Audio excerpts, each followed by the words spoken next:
모세에게 어려움이 처했을 때 하나님이 묻습니다. 무엇을 줄까?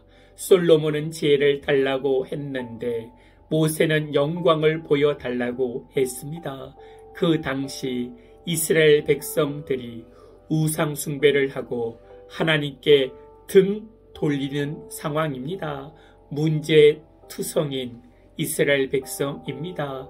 그때 이 문제를 풀어달라고 해야 되는데 모세는 하나님의 영광을 구했습니다. 출애굽기 33장 18절에 모세가 이르되 원하건대 주의 영광을 내게 보이소서. 주님의 영광이 모든 문제를 푸는 핵심입니다. 요한복음은 처음부터 마지막까지 영광의 복음입니다. 그래서 요한복음 1장 14절이 핵심입니다. 말씀이 육신이 되어 우리 가운데 거하심에 우리가 그의 영광을 보니 아버지의 독생자의 영광이요 은혜와 진리가 충만하더라. 예수님을 보니까 영광이라는 것입니다. 영광의 하위 개념이 뭐냐면 은혜와 진리가 충만하더라입니다. 영광이라는 말이 이해가 힘들다면 주님의 임재입니다. 주님과 함께 만나는 것을 말합니다. 요즘 한국에서 인기가 있는 BTS가 있습니다. 그에게는 약간의 영광이 있습니다. 그 영광을 맛본다는 것은 나에게 찾아오는 것입니다. 그러니까 임재가 영광입니다. BTS가 온다고 해서 나에게 줄 수 있는 것이 무엇이겠습니까? 노래를 불러주겠죠. 돈도 조금 주겠죠. 사인도 하고 함께 사진도 찍어줄 것입니다. 인간의 영광은 그 정도밖에 안 됩니다. 예수님이 우리 가운데 임재하시면 우리에게 줄 수 있는 것, 그 하위 개념은 은혜와 진리입니다. 인간이 절대로 풀 수 없는 두 가지가 있습니다.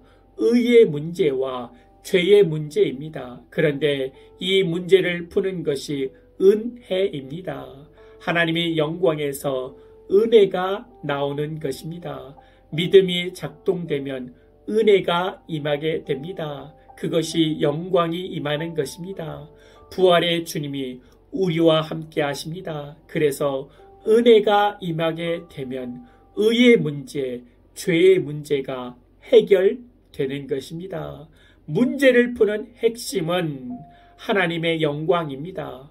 문제를 세상적인 방법으로만 풀려고 하지 마시고 하나님께 영광을 구하여 하나님의 은혜로 문제를 풀어야 하는 것입니다.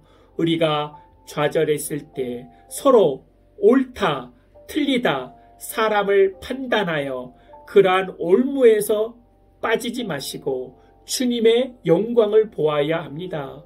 우리가 병들었을 때 주님의 영광을 보면 회복되는 것입니다. 영광이 주님의 얼굴을 보는 것입니다. 우리가 흙탕물에 빠져서 헤매고 있을 때 주님의 영광을 바라보면 건짐을 받습니다.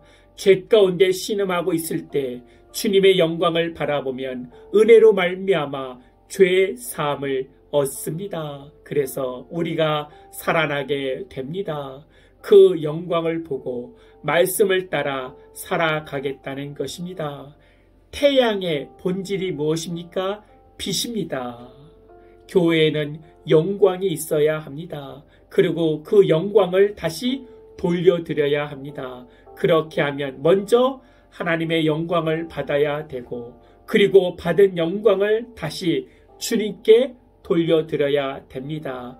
이것이 영광의 순환입니다. 그래서 예수님의 있는 곳에 영광이 있고 그 영광을 받게 되어 은혜가 임하게 되고 진리가 임하게 되어 죄의 문제가 해결됩니다.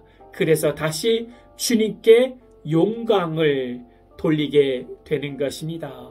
저와 여러분은 영광을 돌려드리는 복된 삶이 되어지기를 축복합니다. 아멘. 하나님, 나를 찾는 자가 아니라 하나님의 영광을 찾는 자가 되게 하여 주시옵소서. 무엇이 하나님께 영광이 되겠는가 생각하고 그 영광을 위해 살아가 하나님의 은혜가 진리가 임하여 나의 죄의 문제가 해결되어 하나님 앞에 은혜 받는 자로 살아가게 하여 주시옵소서. 주 예수 그리스도의 이름으로 기도하옵나이다. 아멘.